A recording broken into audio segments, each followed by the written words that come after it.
அச்சு புத்தகமே வாசிப்பதே தனி சுகம். இப்போ பேசின வரியரேச்சல் அவர்கள் மிக அற்புதமாக அவங்க ஒரு 3 பெரிய ஆளை சொன்னாங்களே, நான் ஒரு 3 பெரிய ஆளை சொல்றேன்னு பாரதியாரு, அம்பேத்கர் இவர்கள் எல்லாம் நமக்கு சொல்லித்தரவில்லையா அப்படின்னு இருக்காங்க. ஆனா ஒரே ஒரு சின்ன கேள்வியை எதிரணிக்கு வச்சிருக்காங்க.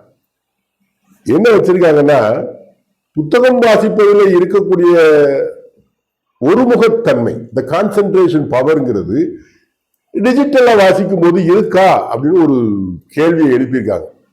இப்ப டிஜிட்டலா வாசிக்கும் போதும் அந்த இது இருக்கான்னு தெரியும். அதுல இந்த 2வது ஒரு அற்புதமான கேள்வி கேட்டாங்க. நான் புக்கு வாசிக்க எதை எனக்கு தேவையோ அதை அடிக்கோடிடுகிறேன், எந்த பக்கம் எனக்கு தேவையோ அதை குறித்துக் கொள்கிறேன், எதை குறித்து நான் சிந்திக்கிறேனோ அதை குறிப்பெடுத்துக் கொள்கிறேன். இதெல்லாம் உங்கள்ட்ட முடியுமா ஐயா அப்படின்னு டைரக்டா கேள்வி கேட்டிருக்காங்க. இதெல்லாம் முடியும்னு சொல்றதுக்காக குமிழ்முனை சைமன் அவர்கள் எழுத்தாளர், ஒரு பதிப்பாளர், மிகச்சிறந்த பேச்சாளர், அவர் டிஜிட்டல் முறையே என்று பேசுவதற்காக உங்கள் முன் வருகிறேன். டிஜிட்டல் ஊடகங்கள் மூலம் நடக்கும் டிஜிட்டல் பட்டிமன்றத்திலே டிஜிட்டல் ஒலிபெருக்கியில் பேசிக்கொண்டிருக்கும் எதிரியினருக்கும் எங்கள் அணியினருக்கும் நடுவர் அவர்களுக்கும் டிஜிட்டல் தொலைக்காட்சி யூடியூப் வழியாக பார்த்து கொண்டிருக்கும் பார்வையாளர்களுக்கும் வணக்கத்தை கூறி பட்டிமன்றத்தில் நான் எடுத்துக்கொண்ட தலைப்பின் கீழ் பேச விளைந்துள்ளேன். டிஜிட்டலாக படிப்பதும் அச்சு புத்தகமாக படிப்பதும் ஒரே அனுபவமா? அதுதான் இன்றைய தலைப்பு. பாவம் எதிரணியினருக்கு தலைப்பு சரியாக போய் சேரவில்லை என்று நினைக்கிறேன். நண்பர்களே, ஒரே அனுபவம் இல்லை, டிஜிட்டல் அனுபவம் தான் சிறந்த அனுபவம் என்று என் அணியினர் ஏற்கனவே சொல்லி சென்றிருக்கிறார்கள். அதை வலுப்படுத்தும் விதமாக இப்பொழுது நானும் கூறுகிறேன். எனக்கு முன்பாக பேசி சென்ற எதிரணியினரில் சாண்ட்ரா அவர்கள் கூறினார்கள். முதலில் அவர்களுக்கு தலைப்பு சரியாக விளங்கவில்லை, அது இன்னொரு பக்கம் இருக்கட்டும். நம்ம எல்லாருமே பள்ளிக்கூடத்துல போய் தான் பாடம் படிக்கும். அதான் நம்மளால கேட்டாப்புல, கொரோனால எந்த பள்ளிக்கூடத்துக்கு போனீங்கன்னு.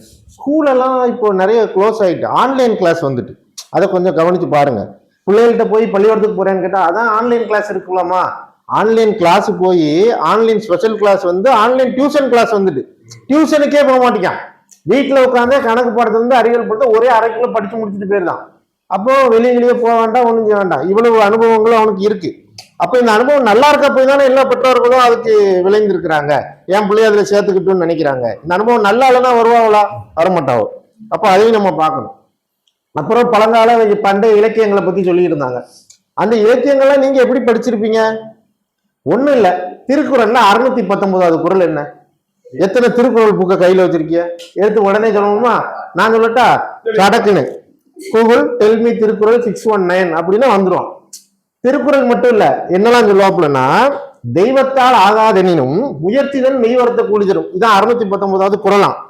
இதுக்கு வரதராசனார் என்ன விளக்கம் கொடுத்திருக்காருன்னா, ஒளியின் காரணத்தால் ஒரு செயல் செய்ய முடியாமல் போகுமாயினும் முயற்சிதன் உடம்பு வருத்திய வருத்தத்தின் கூலியாவது கொடுக்கும் அப்படின்னு சொல்லியிருக்காரு. இப்ப இது மட்டும்தான் எங்க எழுதியிருக்கோம்? வரதராசனார் எழுதிய திருக்குறை தெளிவுரையில இருக்கும். ஆனா கூகுள்கிட்ட என்னெல்லாம் இருக்கு? பாப்பையா என்ன சொல்லியிருக்கார்? விதி நமக்கு உதவ முடியாது போனாலும் முயற்சி நம் உடல் உழைப்பிற்கு ஏற்ற பலனை தரும். கலைஞர் என்ன சொல்லியிருக்கார்? கடவுளே என்று கூவி அழைப்பதால் நடக்காத காரியம் ஒருவர் முயற்சியுடன் உழைக்கும் போது அந்த உழைப்புக்கு ஏற்ற வெற்றியை தரும். இப்படி நான் ஒரு கேள்வி கேட்டா 4 விளக்க உரையும் புத்தகத்தையும் கொண்டு வந்து தருது. இந்த அனுபவத்தோடயா உங்க கையில இருந்து நீங்க புரட்டி படிக்கிற புத்தகம் தந்துட போகுது. சும்மா நம்ம வந்து பேசணுன்றதுக்காக அதை இதையும் சொல்லிட்டு அலையக்கூடாது. அடுத்ததாக இப்ப கடைசி ஒரு 3 பாயிண்ட் வேற சொன்னாங்க. அங்க பேப்பர் போட்ட பையன் இதெல்லாம் நான் திடீர்னு யோசிச்சு பார்த்தேன். சில நாட்களுக்கு முன்னாடி இதை எங்கேயோ கேட்டமேன். அதையே அந்த டிஜிட்டல் யூடியூப்ல பார்த்துட்டு தான் இங்க வந்து சொல்லியிருக்காங்க. எந்த புத்தகத்துல இதை படிச்சீங்க? இது எந்த புத்தகத்திலும் இல்லை. யாரோ படித்து யாரோ எங்கோ சொன்ன சாட்சிகளை பார்த்து கொண்டு இங்கு வந்து நீங்கள் பேசிக் கொண்டிருப்பது சரியா? கிடையாது. அதுக்கப்புறம் நம்ம அடுத்த சகோதரி பேசுறது கிட்ட வருவோம். ரேச்சல் அவர்கள் சொல்றாங்க, டிஜிட்டல்ல நான் புக்கை கையில வச்சு படிச்சேன் அப்படின்னா புத்தகத்தை மடக்கிக்கிடுவேன், நோட்ஸ் எடுத்துக்கிடுவேன். நடுவர் கூட அந்த கேள்வி எங்க முன்னாடி வச்சாரு, இப்படியெல்லாம் ஒரு அனுபவம் கிடைக்குமே, இது இதுல கிடைக்குமா அப்படின்னு. வாசகர்களே, அதெல்லாம் இப்ப என்கிட்ட இப்படித்தான் வந்து புத்தகத்தை வாங்கிட்டு போவாங்க. வாங்கிட்டு போயிட்டு இங்கிட்டு ஒரு மடி அங்கிட்டு ஒரு மடி நடுவுல ஒரு பேப்பரை கிளி நான் கொடுத்த புக்கா இது அப்படின்னு எனக்கே சந்தேகம் வருது அளவுக்கு என்கிட்ட கொண்டு வந்து குடிப்பான். நான் புது பொண்ணா ஒரு புத்தகத்தை கொடுத்தோம்னா 60 வயசு கிளையாட்ட என்கிட்ட கொண்டு வந்து அந்த புத்தகத்தை கொடுப்பான். இப்போ அது ஏன் புக்கா இல்லை எங்கேயும் கீழே போட்டு பரட்டிட்டு கருவாட்டு பானைக்குள்ள வச்சு எடுத்துட்டு வந்தான்ற அளவுக்கு ஆயிரும். அப்படி எந்த ஒரு இதுவும் வேண்டாம். புத்தகத்தை போட்டு மடக்கி கிடைக்கி எதுக்கு அதை கஷ்டப்படுத்திக்கிட்டு படித்து கொண்டு இருக்கும் பொழுதே டக்குனு டிஜிட்டல் ஹைலைட்டர் அப்படியே ஹைலைட் பண்ணிக்கலாம். அதுக்கப்புறம் அப்படியே நோட்ஸ்ன்னு பக்கத்துல ஒரு ஆப் இருக்கும். அதுல போயிட்டு இந்த புக்கு படிக்கிறேன், இது எனக்கு பிடிச்சது, இதெல்லாம் பாயிண்ட்ஸ், உடனே ரிவ்யூ எழுதிடலாம். டக்குனு என் இன்ஸ்டாகிராம்ல போஸ்ட் போட்டுருவோம், நான் இந்த புத்தகத்தை படித்தேன் ஊருக்கெல்லாம் காட்டிடுவோம். இப்ப என்னை ஃபாலோ பண்ற 2000 பேரும் இந்த புக்கை படிச்சிருவான். அவன் அம்பிட்டு வரைக்கும் தெரிஞ்சு போயிடும். இதை நீங்க ஒரு ஆள் படிச்சு அதை எத்தனை பேர்கிட்ட என்னைக்கெல்லாம் கொண்டு போய் நீங்க கொடுத்துக்கிட்டு இருக்க பாத்தீங்களா? 2 நிமிஷத்துல 2000 பேர் படிக்க வச்சிருக்கோம். டிஜிட்டல் சிறந்த அனுபவம். இது தெரியாம நீங்க வந்துகிட்டு புக்கை பரட்டுங்க, அங்கிட்டு மடிச்சேன் இங்கிட்டு மடிச்சேன்ட்டு அதை விடுங்க. வாசிப்பே ஒரு சிறந்த அனுபவம் தான். எல்லா மனிதனுக்குமே ஒரு சுய கட்டுப்பாட்டு வேணும். புத்தகத்தை டிஜிட்டல்ல படித்தாலும் சரி, கையில எடுத்து அச்சு கோர்த்து படித்தாலும் சரி, இந்த சுய கட்டுப்பாட்டு இருக்கிற ஒருத்தனாலதான் வாசிக்க முடியும். அப்போ அப்படிப்பட்ட ஒருத்தர் வாசிக்கும் பொழுது இங்க வாட்ஸ்அப்ல மெசேஜ் வருமோ, இவங்க போய் அதை என்னன்னு கேட்பாங்களாம், அதுக்கடுத்து அங்கிட்டு பேசிக்கிட்டு இருப்பாங்களாம், இதை மறந்துடுவாங்களாம். இதைத்தான் வீட்லயும் நடக்கும். புக்கை திறந்த உடனே என்னத்த சட்னி அரைச்சிட்டியா, என்ன போச்சு அப்படின்னு எங்க அம்மா கேட்கும். அப்பம் பார்த்து அண்ணன் என்ன கடைக்கு போயிட்டு வர்றான்னு கேட்பாங்க. இதெல்லாம் நடக்கும். இதெல்லாம் நடக்காம படிக்கணும்னா கிணத்துக்குள்ள உட்காந்து தான் படிக்கணும். அதுக்கு வாய்ப்பு கிடையாது. அப்போ என்ன செய்யலாம்? யாருக்குமே மனிதர்களுக்கு சுய கட்டுப்பாடு இருக்கு. ஆன்லைன் ஆஃப் பண்ணுங்க, ஆஃப்லைன்ல புக்கு படிங்க. அதுக்கு மேல என்ன வந்துட போகுது? ஆஃப்லைன்ல புக்கு படிங்க, ஒருவே மெசேஜ் வராத, ஒன்றும் நடக்காது. அழகா படிச்சுக்கிட்டு இருக்கலாம். ஒருத்தரும் டிஸ்டர்ப் பண்ண முடியாது. இதுக்கு இடையில இன்னொன்று விஷயம், நீங்க கையில புத்தகத்தை வச்சு படிக்கும்போது உங்களுக்கு ஒரு பொருளுக்கு விளக்கம் தெரியல, ஒரு வார்த்தைக்கு விளக்கம் தெரியலன்னா நீங்க இன்னொரு புத்தகத்துல போய் அதை தேடிக்கிட்டு கிடக்கணும். அதுக்குள்ள உங்களுக்கு டிஸ்ட்ராக்ஷன் ஆயிரும். நமக்கு அப்படி இல்லை. அந்த வார்த்தையை செலக்ட் பண்ணி நம்ம அண்ணன் கூகுள் கிட்ட கேட்டா அந்த விளக்கத்தை புள்ள சொல்லி போடுவாப்புல. அப்ப என்னாச்சு? படிக்க படிக்க எனக்கு விளங்கிக்கிட்டும் இருக்கும். விளங்காம போனதில்லை. விளங்காம போனதெல்லாம் யாரு? இந்த புத்தகத்தை படிச்சு இருக்கிற 2 பேர் உட்கார்ந்துருக்காங்களோ இவங்களாத்தான் இருக்கும்னு நினைக்கிறேன். தெரியல, கேட்டுக்கிடுவோம். அப்புறம் இவங்களே எனக்கும் சேர்த்து பேசிட்டு போயிட்டாங்க. எங்க அணியில இருக்கும் என்ன தெரியுமா? அதாவது அச்சு புத்தகங்கள் வந்ததுக்கு, டிஜிட்டல் புத்தகங்கள் வந்ததுக்கு அப்புறம் மல்டி டாஸ்கிங் என்ற சூப்பர் பவர் நமக்கெல்லாம் கிடைச்சிருக்கு. அந்த பவரை போய் மோசமான பவர்னு சொல்லிட்டு இருக்காங்க. இவங்கள மாதிரி போய் கடுகு வாங்கிட்டோ, உளுத்த பொறுப்பு வாங்கிட்டோ, அதை வாங்கிட்டோ எதை வாங்கிட்டு வானா, எதை மட்டும் தான் அன்னைக்கு வாங்கிட்டு வந்தான். போயிட்டு 100 சீனி வாங்கிட்டு வருவான். அவன் ஆத்த இல்லை உனக்கு கடுகு வாங்கிட்டு இருக்குன்னு. அப்படியாம்மா நான் சீனி வாங்கிட்டு வந்துட்டேன் அப்படிமா. இப்ப அப்படி இல்லை. அவங்க அம்மா சொல்றதை ரெக்கார்டு பண்ணிக்கிட்டான். கடைக்கார்ட்டு போய் ஐயா இந்த லிஸ்ட்டை கொடுங்க. அவங்க அம்மா சொன்னது அவரு கேட்கும். அவர் அங்க போட்டு கொடுக்குறாரு. இல்லை என்ன 10ல் 9 இருக்கு, நீ 9 தான் சொன்ன பாரு. அப்படியே கடை நான் டிஜிட்டல்ல படிச்சுக்கிட்டு மல்டி டாஸ்கிங் நீங்க குறை சொல்லலாமா? மல்டி டாஸ்கிங் எவ்வளவு சூப்பர் பவர்.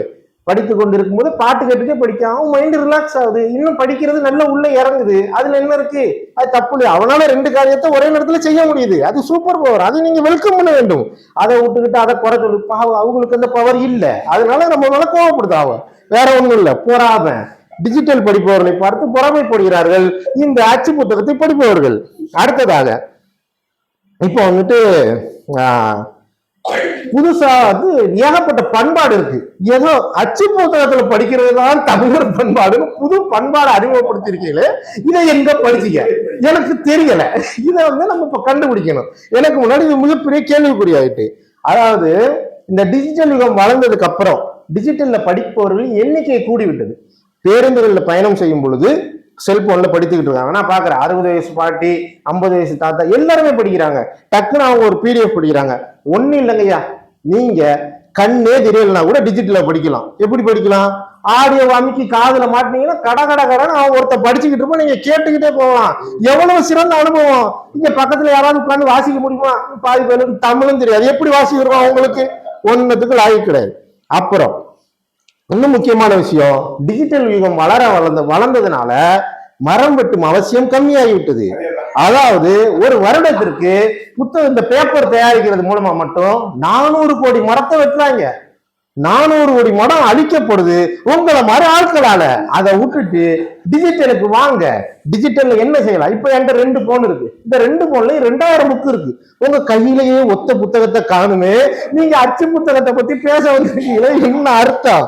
அதாவது பாதை மாறினாலும் பயணத்தை நிறுத்தாது, பயணிப்பதே வாழ்க்கை. அதே போலதான் நீங்க எதுல வேணா படிங்க, வாசிப்பதுதான் வாழ்க்கை. வாசிப்புக்குள்ள ஒரு அனுபவம் இருக்குல்ல, அது எது சிறந்ததுன்னு பார்த்தா டிஜிட்டல் தான் சிறந்தது. நடுவரையாவே நம்ம பக்கம் லைட்டா சாஞ்சிருக்காப்புல, இன்னும் முழுசா இழுத்துருவோம். ஒண்ணு இல்ல, அதாவது உலக புத்தகங்கள் அனைத்தையுமே ஒரு மனிதன் வாசிக்க வேண்டுமானால் அவன் கையில ஒரு செல்போன் இருந்தா போதும். உலக இலக்கியங்கள் அனைத்தையுமே ஒருத்தன் தெரிந்து கொள்ள வேண்டுமானால் அவன் கையில ஒரு செல்போன் இருந்தா போதும். நூலகங்களை தேடி நீங்கள் அலைய வேண்டாம், உங்கள் கரங்களிலேயே நீங்கள் நூலகங்களை வைத்துக் கொள்ளலாம். அத்தனை நூலகங்களும் உங்களுக்கு வேர்ல்டுல உள்ள எல்லா லைப்ரரி புக்ஸையுமே நீங்க இந்த செல்போன் டிஜிட்டல் மூலமா நீங்க பாத்துக்கலாம். இன்னும் மேலும் தோணும் போதெல்லாம் நீங்க வீட்டுல புக்கு மேல இருக்கும், கீழே இருக்கும், பக்கத்து ரூம்ல இருக்கும், நடந்து போக சோம்பேறிப்பட்டு லைப்ரரியை தேடி போய் எவங்கிட்டயாவது கொடுத்துருப்போம், அங்க போய் வாங்கி எப்பெல்லாம் தோணுதோ அப்பெல்லாம் ஒரு டச் பண்ணா போதும் புக்கு திறந்துரும், கேட்டுக்கிட்டு இருக்கலாம், வாசிக்கிட்டு இருக்கலாம். இப்படி இவ்வளவு வலிமையான புள்ளிகள் நம்ம பக்கம் இருக்கு. அதாவது இவ்வளவு வசதிகள் இருக்கிற இந்த டிஜிட்டல் யுகத்தை பார்த்து அனுபவ குறைவுன்னு சொல்றதுக்கு எப்படி உங்களுக்கு மனசு வந்துச்சு? இதுதான் சுகமான அனுபவம். ஒண்ணும் இல்லைங்கய்யா, இவ்வளவு நேரம் இவங்க எல்லாம் பேசினாங்க, அச்சு புத்தகத்தை தானே படிச்சாங்க. ஏதாவது ஒரு கவிதையை உங்களுக்கு மனப்பாடமா சொல்ல தெரிஞ்சா நான் சொல்லுவேன், கேளுங்க.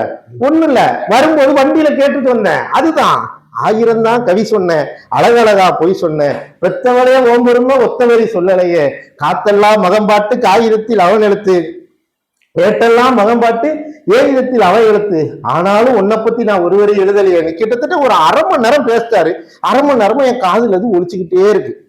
அழகழகா இருக்கும். அம்மி அரைச்சி நீ குழம்பு வைக்கையில எச்சி மணக்கு அடுத்த வெறுமணம் உனக்கும், கோழி குழம்பு மேல மிதக்கும் தேங்காய் சில்லுக்கு தேகமெல்லாம் எச்சி வரும். ஐயோ, இதை பார்க்க பார்க்க எனக்கு புள்ள இருக்கு. அந்த அளவுக்கு வைரமுத்து மாதிரியே நம்மளால பேசிக்கிட்டே வண்டியில போவான்.